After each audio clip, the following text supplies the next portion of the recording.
Hello students, I welcome you to this session of Python programming. In today's session, we are going to discuss about the dynamic typing model in Python.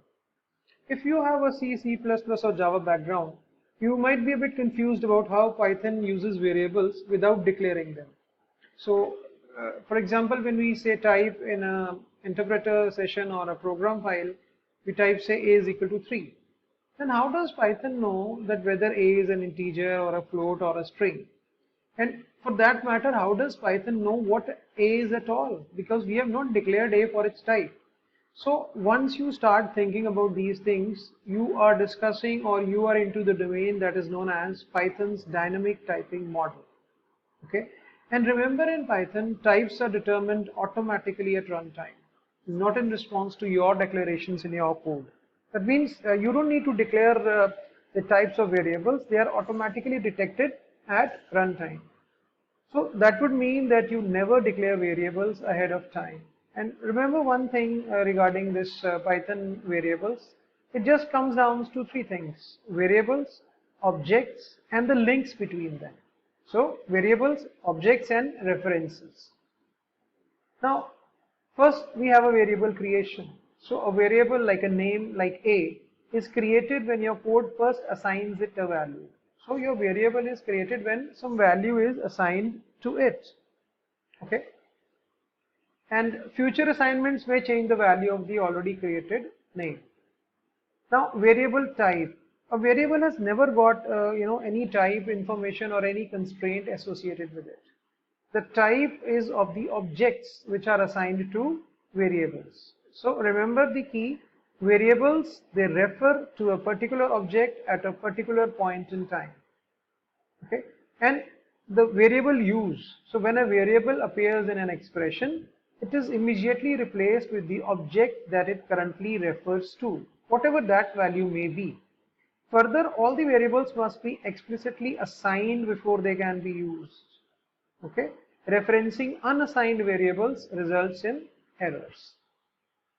Now, let's understand when we say a is equal to 3. So we are saying assign a name to an object. Okay. So in the background, basically or conceptually, Python is performing three distinct steps to carry out your request. The first one is to create an object to represent the value 3. So first an object is created which represents the value 3. Then a variable a is created if it does not yet exist, because a might already be existing. If not, then it is created, and then a link is established between these two. So name a refers the object value 3. This is how the value is assigned in Python. Now, variables you can consider as entries in a system table with spaces for links to objects. So there is a table. On one side is a variable, and on the other side is the link to an object that it maps onto. And objects are pieces of allocated memory with enough space to represent the values for which they stand. And references are automatically followed pointers from variables to objects. So references are like pointers which join together the variables to objects. Now consider this example. Say a is equal to 3. So it's an integer. A is equal to spam, now it's a string. A is equal to 1.3, now it's a floating point. So we can say a starts out as an integer, then becomes a string, and finally becomes a floating point number. And it might appear to the user that the type of a changes from integer to string when we say a is equal to spam. However, this is not the thing that is happening. In Python, your variables, they have no types. Remember, types always live with objects, not with your variable names. So what we have done is we have simply changed a to refer to different objects. Here a is referring to an integer object 3. Here a is pointing to a string object. Here a is pointing to a floating point object. So remember this bottom line, that a variable in Python is that it references a particular object at a particular point in time. Remember this is very important. Now there's something known as a shared references concept. So for example, if you have a is equal to 3 and a is equal to spam, okay, right? So the answer is that Python, whenever a name is assigned to a new object, the space held by the prior object is reclaimed if it is not referenced by any other name or object. Okay, so when A is 3 and then you assign this object spam to A, then this 3 is now not needed by A. So if it is not, this object is not associated with any other variable, it can be reclaimed by the Python's memory system. And this concept is known as garbage collection. This concept is there in all programming languages, that is freeing up of unused memory space, and it makes life much simpler for programmers. Okay. Now let's take another example of shared references. Okay. So let's say A is equal to 3 and B is equal to A. So we start with this assignment. So first this object 3 is assigned to A and this A is assigned to B. Okay. So that means that A or B are now referring to the same object, that is 3. Okay. Now let's explore this further. Suppose A is 3, B is A, and now A is spam. That means A is no longer pointing to this object 3. So what will happen to B?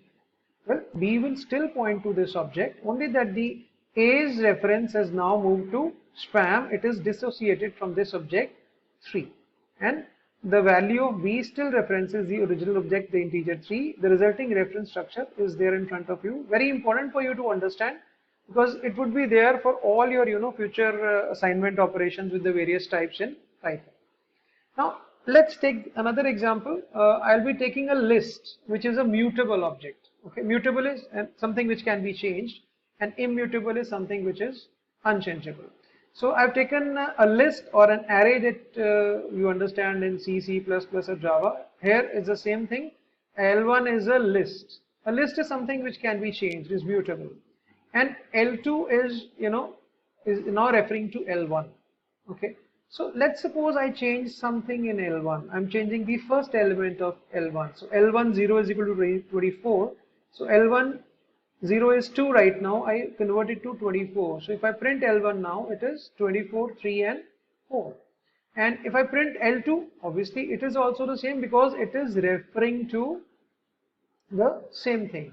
So when you change a part of the object which a variable is referring, it is known as an in-place change.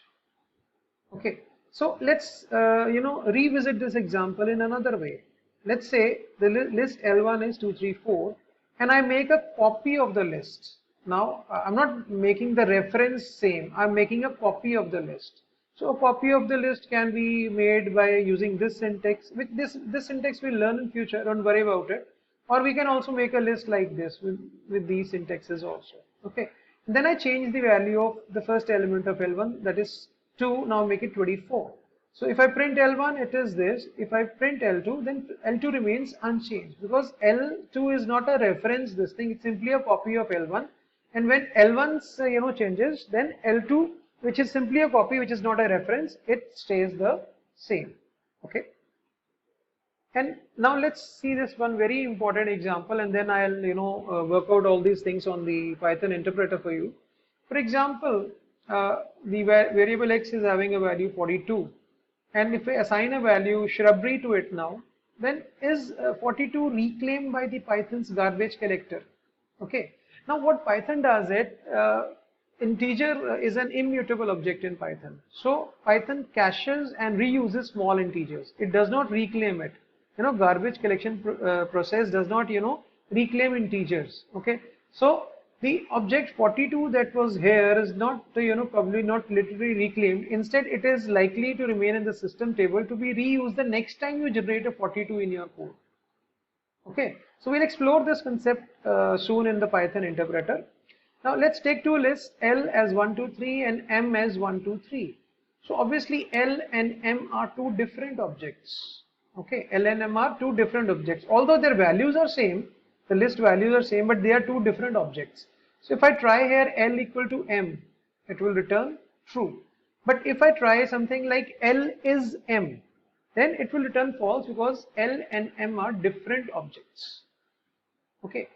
That's the same thing I carry out with integers. Say x is equal to 42 and y is equal to 42. And if I check the values, then the values, it returns true. And if I check their types, okay, even then it returns true. That means x and y, they refer to the same object. Okay. When you are putting say x is equal to 42 and y is equal to 42, that means you are creating two different objects, and two different objects should be there in the memory. But what Python does, it retains this integers in its cache, and it does not reclaim it, and uh, the x and y here are referring to the same object in the memory. Okay, we can understand this with the help of the get reference count in sys module, whether this thing is true or not. Okay, I'll make it I'll show it to you. But let's now first try this example, the last one that we have understood here, LNM, this one. So let me begin a Python session for you and say L is equal to 1, 2, 3, M is equal to 1, 2, 3. So I'm taking two distinct objects. So if I say check the values, it will return true. But if I say check L is M, it will return false. Why false? Because they are different objects. They have got different identities. So you can check their IDs by this ID function. So this is the memory ID for L, and this is the memory ID for M. So you can see that the IDs are different. Okay, but like I said, if I use say x is equal to 42, y is equal to 42, if I check their IDs, okay, then you can see that their IDs are same. Okay, for small integers, Python is reclaiming its variables. It's not reclaiming its variables, it is putting them in a cache for further use. Okay, is that fine? So if I check something like x is equal to y, it's true. But if I check x is y, even that is true, because they are the same objects. Okay, so how does this happen? So let's go to this part of our presentation now, the last one. Now this there is a get reference count in sys module, which tells you that how many times an object has been referenced by the variables. Say for example, let me run this code for you. Import sys, and let me just print this for you. Okay, so I'll import sys here. Okay, and I will run for you sys dot get reference count of what example? Okay, let's say 30. So it is showing 17. That means 17 variables have referred to 30. And this 30, this object is not reclaimed by the Python's garbage collection process. It stays there, and whenever it is required, it can be used. So let me use it now. Let me take another variable, say a equal to 30. So this is another reference to 30 now. So what should be the reference count? Obviously 18. The reference count has increased. One more variable has referred to this object which is there in the memory. Okay, fine. So this is the get ref count, and you can see how your objects are being referred to in the memory. Okay, and this concept is also very important, that small integers or immutable objects like integers, they are not reclaimed by Python literally, and they remain in the system table to be reused next time when you want that value or that object. Okay, so let's have a quick recap with a few references here. So when you say a is equal to 3, b is equal to a is equal to spam, first a is pointing to object 3, now b is pointing to where a is pointing. If a starts pointing somewhere else, b still points to that object. So b is still pointing to 3, whereas a has now started pointing to this object spam. Okay, so this is all regarding the dynamic typing model in Python. Very important concept for you to understand it, so that you can work around with certain types that we're going to learn in future, like lists, sets, tuples and all. So that is all for today's lecture, guys. Keep learning, keep watching the videos, and if you have any problems or any comments, you must put those comments in the comment section of a particular video. So goodbye, take care.